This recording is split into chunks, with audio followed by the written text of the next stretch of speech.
Thanks very much for staying with us. Time now for Eye on Africa with me, Georgia Calvin-Smith. Tonight, Sudan's military council ramps up its moves against Bashir loyalists a week after deposing the long-time president. After 30 years in power, Omar al-Bashir is now being kept in solitary confinement in a prison in Khartoum. Also, women are increasingly bearing the brunt of the violence that's marked the escalation of fighting and attacks in Cameroon's brutal Anglophone crisis. We take a closer look. And France's anti-jihadist force in the Sahel, Operation Barkhane, has set up a new base in Mali to better target extremist cells operating out of the region. But first, Sudan's military council's moving forward and cracking down on ousted President Omar al-Bashir's inner circle in a bid to appease ongoing protests. On Wednesday, the country's interim administration ordered paramilitary forces loyal to Bashir to be placed under direct control of the army and police. The council's also ordered the arrest of Bashir loyalists, including two of his brothers, and ordered the central bank to review any financial transfers since April 1st and to seize suspect funds. The country's military rulers took over after ousting al-Bashir last Thursday. Now, that came after months of anti-government protests, which haven't let up yet, as demonstrators demand that the council hand over to civilian government. They want to see more change than just Bashir's exit. Meanwhile, he has been moved to a high-security prison. It's another step down in Omar al-Bashir's fall from grace. Late on Tuesday, Sudan's former leader was moved from his residence in Khartoum to solitary confinement in Kobar prison on the north bank of the Blue Nile River. It's a jail that al-Bashir is familiar with. It's here that thousands of his political opponents were locked up during his 30-year iron rule. The 75-year-old had been held under house arrest since he was pushed from office last week. He might now have gone, and a military transitional council might well be in place. But the word revolution is still being chanted on the capital streets. On Wednesday, it was crowds of doctors who assembled in protest, joining others outside the army's HQ, calling for the military council to hand over power to civilians. We will remain here, even though the army is threatening us. We will continue to protest, and we will keep saying that threats won't make us afraid, but will rather give us more power. I've witnessed many civilians that have been killed, and we will fight so that their blood won't have been spilled in vain. ICC arrest warrants remain in place for the former president, who's still wanted over accusations of crimes against humanity and genocide. But Uganda says it will now mull over offering Bashir asylum. Look now at some news and brief. South Sudan's tentative hopes for the success of its latest peace deal have hit another hurdle. Rebel leader Riek Machar said that he won't be returning to Juba to form a unity government with President Salva Kiir because he still doesn't feel safe. Machar had been due back in May to take up the role of vice president once again. After 5 years of brutal conflict, last September's deals largely stopped fighting in the country, but implementation's been threatened as momentum in delivering crucial terms of the agreement slows.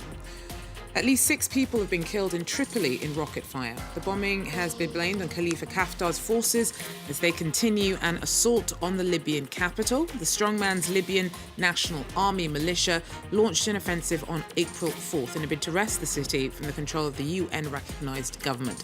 The LNA, though, has said that terrorist militia in Tripoli are behind the rockets. Meanwhile, the UN Security Council's struggling to settle on the text of a resolution demanding a ceasefire in Libya. Russia's raised objections to parts of the text criticising Haftar. Egypt set the date for a referendum on constitutional changes that could lead to the extension of President Abdel Fattah el-Sisi's rule until 2030. Amendments would allow him to prolong his current term and then run for another one. On Tuesday, Parliament greenlit the extension of presidential mandates from 4 to 6 years. The referendum would also give the military more sway over politics and broaden military courts' jurisdiction over civilians. Sisi won his first term in 2014, but was re-elected with more than 97% of the vote in 2018 after standing virtually unopposed. Well, sexual violence is on the increase in Cameroon. It's part of a disturbing landscape of violence linked to the escalating Anglophone crisis that's rocked the country for over a year and a half. Amidst attacks by English-speaking separatists, rebels and government security forces' indiscriminate crackdown, girls and young women are increasingly at risk in a climate of insecurity and fear. Chilling testimonies from girls and young women are common in Cameroon, but only few victims are brave enough to talk like these girls. There were 3 of them in number, and another one raped me. And I even tried to cry, but they covered my mouth. I could not. I do everything possible. There was no one to help me. Then I carried the son that I was going. The man came and called me and pressed me on the ground that if I shout, he's going to kill me. So he raped me. Sexual abuse figures have long been high in Cameroon, among the highest in the world. And they worsened further since the war started in 2016 in the northwest and southwest, where militias are fighting for independence. We've had reported instances where the military has committed rape, and some of them have been sanctioned. We have cases where armed separatists have also committed rape. But we have cases also of normal, regular civilians, relatives, predators who have taken advantage of the situation to commit rape. The attackers practically walk free. Although rape can be punished with a life sentence, only about 5% of abusers are prosecuted and condemned. Getting a conviction is hard, and many victims rather keep their attacks a secret, fearing to humiliate their families. Well, France is building a new base in Mali for its Operation Barkhane forces. The strategic site is going up in Gossi, in the centre of the country, to give the anti-terror mission another foothold in the region as it tackles armed groups that operate locally. A military base under construction around 100 kilometres from Gao in eastern Mali, where thousands of soldiers will join Operation Barkhane before being deployed in the Malian Gourma, close to the border with Burkina Faso. A Malian company is drilling for water, a top priority for this military base, although today no one is taking a shower because the water tanks are empty. Well, here we are. This is an area with field showers, field toilets and a few sinks. The base will grow as it is developed, but it's still more than enough for good, hardy soldiers who like to be on the ground. Before becoming fully operational in the Gourma, a helipad has to be built.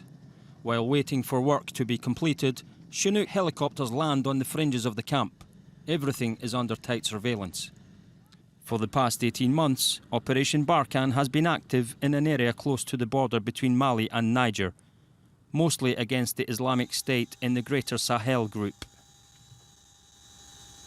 The Gourma region is considered a sanctuary for several armed groups. These border areas are obviously the places most sought after by terrorists to carry out their actions. There's no better way to move from one to the other and find refuge than in a border area. So in terms of being effective, the Gourma for us ticked all the right boxes. Located on the RN16 road, which stretches from Bamako to Gao, Gossi is an economic hub that hosts a large weekly livestock market. Operation Barkhane's teams have been patrolling the shopping street since mid-January. Our objective here is to enable the population to go about their daily lives while pursuing our fight against terrorism. Since Gossi is the region's economic hub, armed terrorist groups, like everyone else, need to supply themselves. And so they try to take advantage of everything Gossi has to offer to get those supplies. It is our priority here to prevent them. The military's presence has led to the reconstruction of the local water wells. But first, they had to deal with some unwelcome guests. The snakes had naturally taken up residence, so it took a lot of work for us to get rid of them. We had to continuously pump the water out before we could carry out the work. It's been a useful way in winning the confidence of the local population a mission that will take time, as the balance of power in this part of Mali remains complex. Well, that's it for Eye on Africa for now. Thanks for joining us, and do so again if you can. Till then, take care.